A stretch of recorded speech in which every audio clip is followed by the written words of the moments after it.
After a spike in new COVID-19 cases, Coeur d'Alene Public Schools is moving back to blended learning.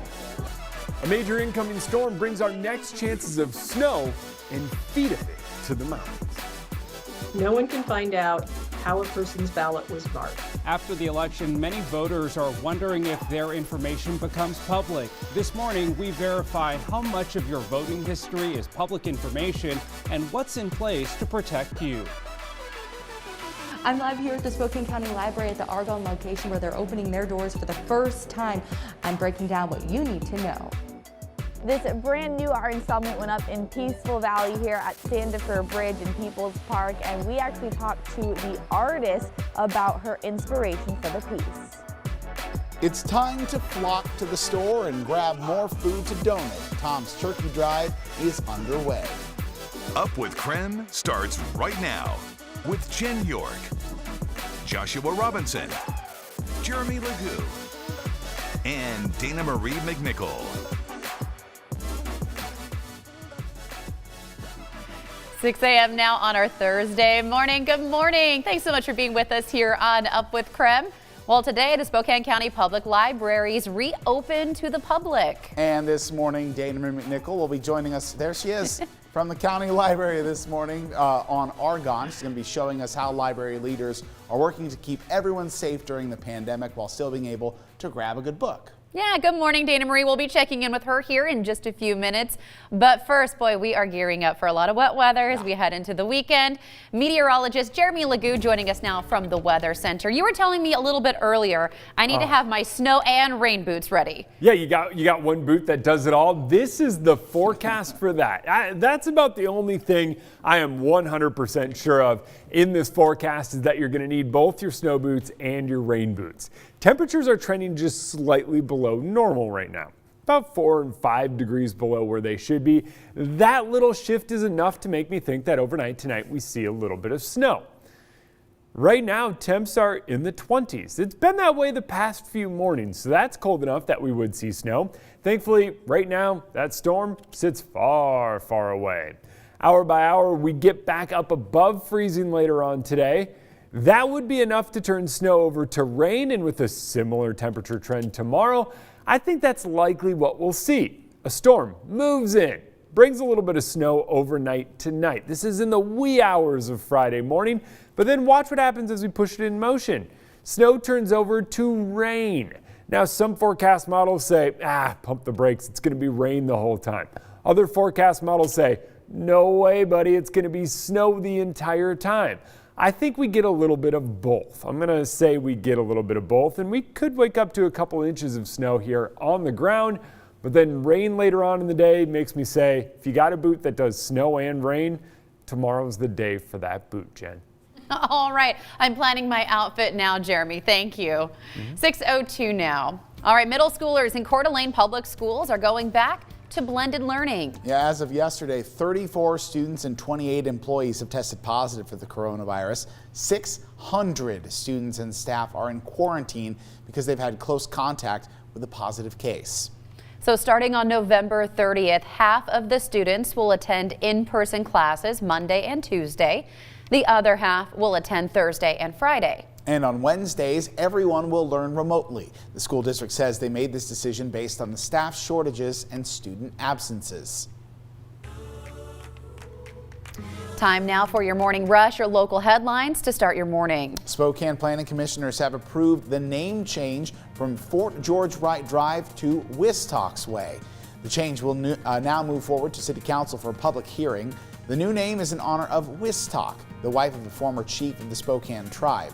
The current name has a history filled with traumatic and oppressive memories, and during the 1800s, Colonel George Wright was a leading force behind the genocide of Spokane natives. This morning, the FBI is joining the investigation into a racist Zoom hack at Gonzaga University. It will now lead a preliminary review. This is after hackers targeted a black student union meeting. Students say the hackers shouted racial slurs. University leaders say they are committed to holding those hackers accountable, and we'll have more on that investigation coming up in our next half hour. Olympic leaders say they're hopeful the games will have fans next year. After the 2020 Summer Games were postponed by 1 year, the International Olympic Committee has put faith in progress for rapid testing and COVID-19 vaccines. Now the Games are set to start July 23rd, 2021.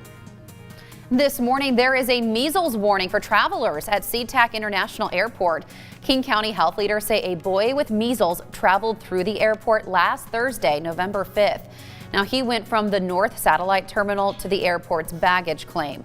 They believe he got measles while traveling outside the U.S. Now, leaders say most people who have the measles vaccine are protected. However, if you think you were exposed or you have a fever or rash, contact your doctor right away. And YouTube is back up and running this morning. Users did panic when the site went down last night. Both YouTube and YouTube TV lost service, but this morning there is still no word on what exactly caused that outage. And that is your morning rush. More news in less time. Let us know what's happening in your neighborhood by using the hashtag #UpWithKREM on social media. Breaking news from the Up with KREM Election Center this morning. President-elect Joe Biden is getting ready to take over the White House. Biden named Ron Klain as his White House chief of staff last night. Klain was Biden's right-hand man at the start of his vice presidency and later became President Obama's top leader to fight Ebola.